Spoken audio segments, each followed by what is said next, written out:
Bonjour à tous et bienvenue sur Le Bon MJ. Dans cette vidéo, je vais vous donner une méthode pour créer votre personnage pour la prochaine campagne de jeu de rôle dans laquelle vous allez jouer en tant que joueur, le personnage que vous allez incarner. Donc cette méthode n'est évidemment pas la seule, ça dépend vachement du jeu auquel vous allez jouer, de votre maître du jeu, de l'ambiance autour de la table, etc. Mais c'est une méthode qui a pour objectif de s'appliquer à la majorité des situations, d'être la plus large possible. Elle part du principe que vous allez faire une session 0 et elle ne prend pas en compte l'aspect règle du jeu, le système de jeu que vous allez utiliser. C'est parti.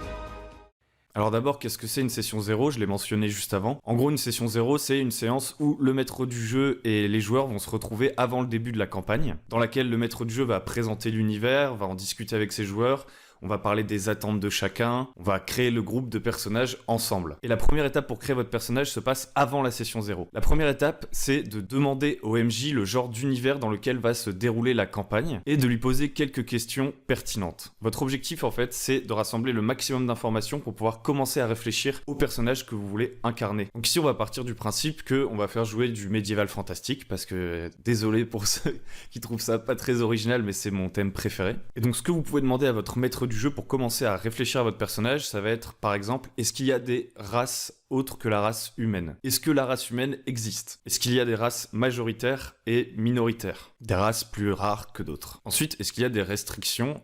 Est-ce qu'on peut jouer la race qu'on veut ou est-ce qu'on peut jouer que certaines races ? Pour garder l'exemple du médiéval fantastique, je pense qu'il est important de demander à votre maître du jeu, est-ce qu'il y a de la magie ? Est-ce qu'elle est très présente et que la magie est un outil du quotidien que tout le monde peut utiliser ? Est-ce que la magie est un don plutôt, quelque chose d'occulte ? Est-ce que la magie peut s'apprendre ? Est-ce qu'elle s'enseigne ? Vous pouvez aussi demander si dans votre système il y a des classes, s'il y a des restrictions de classes, ou alors est-ce que au contraire le jeu dans lequel vous allez jouer n'a pas de système de classe et vous allez pouvoir créer un personnage vraiment sur mesure ? Est-ce que l'univers est inspiré de certaines cultures, par exemple la culture occidentale au Moyen-Âge ou la culture japonaise ou la culture russe ? Posez-lui plein de questions comme ça, et si vous êtes un peu perdu, une chose que vous pouvez faire, c'est tout simplement lui demander des exemples de personnages jouables, que vous pourrez prendre tels quels, ou alors qui vont juste servir à vous inspirer. Demandez-lui, qu'est-ce que je peux jouer dans ton univers, qu'est-ce que je peux faire ? Ça va le mener à développer un petit peu, à dire, voilà, ce sera un univers un peu arthurien, tu pourrais jouer un chevalier, un barde, tu pourrais éventuellement jouer un druide, quelque chose comme ça. Et en fait, votre objectif, c'est juste de récolter le maximum d'informations pertinentes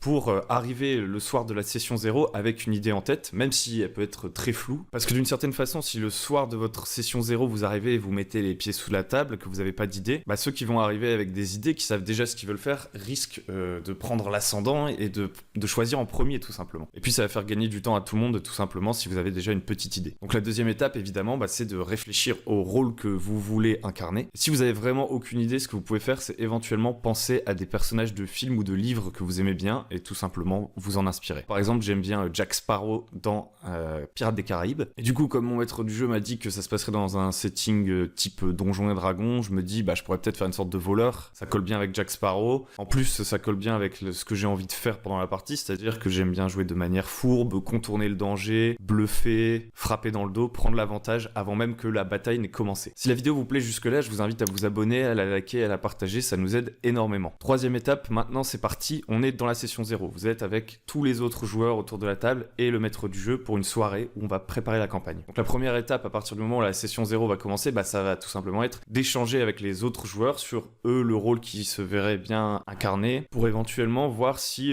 certains d'entre vous ont eu la même idée. Et dans ce cas-là, il va sûrement falloir adapter quelque chose. Alors dans un premier temps, posez-vous la question, est-ce que ça me dérange qu'un autre joueur joue un personnage semblable à mon personnage ? Imaginons, on est 3 à vouloir jouer des voleurs, est-ce que ça me pose problème et est-ce que ça pose problème à la table ? Si effectivement ça vous embête de faire un personnage qui ressemble à un autre parce que vous avez envie d'être un peu unique, voyez avec lui s'il a envie de changer ou si vous êtes prêt à changer. Par exemple, vous pouvez dire, ok, je te laisse prendre le voleur, moi je vais prendre un barde. Ça peut être assez proche au niveau de ses compétences, ça dépend de comment vous allez créer le personnage après. Et ça pourra toujours être un personnage haut en couleur qui peut un peu faire penser à Jack Sparrow, qui est toujours fourbe, etc. La différence c'est qu'il fera de la magie et qui sera un peu moins fort au combat au corps à corps pour frapper dans le dos. Par contre, gardez en tête que c'est pas forcément dérangeant que tout le monde joue le même genre de personnage, ça peut même créer d'excellentes histoires. Si tout le monde joue des voleurs, pourquoi pas dire que tout votre groupe groupe ensemble, c'est une guilde des voleurs. Si tous les joueurs jouent un personnage semblable à un chevalier, vous pourriez très bien être tous les membres d'un même ordre de chevalerie. Si par contre ça vous dérange ou que ça dérange un peu votre MJ, eh bien vous pouvez peut-être adapter le setting. Pourquoi adapter le setting? Parce que je pense personnellement qu'il vaut mieux changer l'univers pour que ce groupe fonctionne, plutôt que de vous forcer à jouer un rôle spécifique. Dans des jeux comme Donjons et Dragons, il y a un peu un côté équilibre du jeu. Comme dans les jeux vidéo, vous allez avoir un tank, des mecs qui font des dégâts, des personnages qui vont soigner. Et en fait, la vraie question, c'est est-ce que c'est vraiment nécessaire? Est-ce que c'est vraiment cool? Moi, je pense que c'est plus important que vous jouiez un personnage que vous aimez que de faire un groupe équilibré en termes de capacité. Et donc la solution dans ce genre de jeu où il y a une forme d'équilibrage, c'est tout simplement de changer le setting. Imaginons il y a personne qui veut faire un soigneur dans votre groupe, pourquoi ne pas dire que les potions de soins sont pas très rares et pas très chères dans cet univers. Alors ça va peut-être impacter l'univers auquel avait pensé votre maître du jeu, mais bon, le plus important, ça reste quand même que tout le monde s'amuse autour de la table, pas qu'il y ait quelqu'un qui choisisse d'être un prêtre qui soigne et qui reste derrière par défaut pour faire plaisir au reste du groupe. Aussi pendant cette étape, c'est un petit peu long la troisième étape, je vous l'accorde,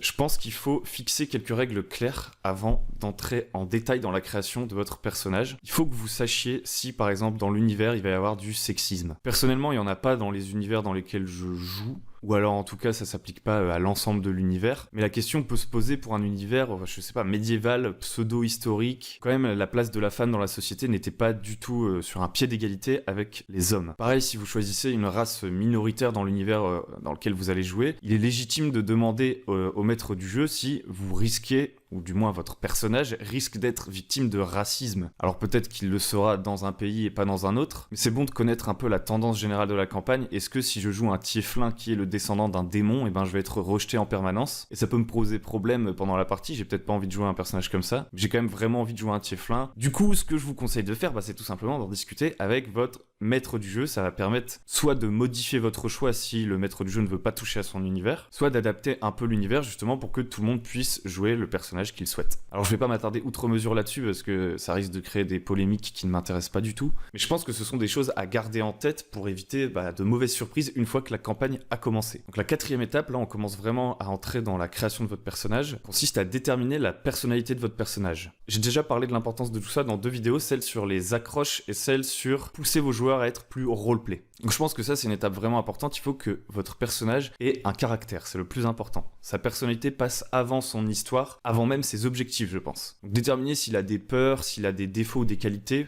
plutôt d'ordre social pour le coup. Est-ce qu'il est courageux? Est-ce qu'il est lâche? Est-ce qu'il est loyal ou est-ce qu'il est plutôt fourbe? Est-ce qu'il va user de manipulation ou au contraire il est toujours franc? Est-ce qu'il est timide ou au contraire extraverti? Bref, des traits de caractère qui vont vous permettre d'incarner votre personnage, de lui donner de la couleur. Ensuite, je vous conseille de vous intéresser à sa vision du monde, à ses valeurs. Et pour ça, une bonne piste, je pense, c'est tout simplement faire un petit tableau, pas besoin de faire un truc immense. Vous faites 2 colonnes et vous dites qu'est-ce que mon personnage trouve juste et qu'est-ce qu'il trouve injuste. Pour reprendre l'exemple de mon voleur Jack Sparrow, la chose la plus importante dans la vie, c'est la liberté. Et donc ce qu'il va trouver juste, c'est que chacun puisse faire ce qu'il veut. Il va trouver particulièrement injuste qu'on lui refuse par exemple l'entrée dans un bâtiment parce qu'il n'est pas assez bien habillé. Il va trouver que c'est juste de voler de l'argent aux riches pour en donner aux pauvres. Mais par contre, il va trouver injuste qu'on lui vole de l'argent à lui, même s'il est riche, parce qu'il considère qu'il est libre de disposer de son argent comme il veut. Et déjà là, on crée un paradoxe intéressant qui peut être drôle dans les situations sociales. De la même façon, il va trouver juste d'aller voler un bateau à un autre parce qu'il en a besoin pour, je sais pas, partir pour une chasse au trésor, mais il va trouver injuste qu'on réquisitionne son bateau pour l'effort de guerre. Donc bref, réfléchissez à des petits trucs comme ça, je pense que ça va vous aider après, pendant la partie. Petite astuce supplémentaire, vous pouvez faire des phrases toutes faites pour votre personnage qui vont vous aider si vous êtes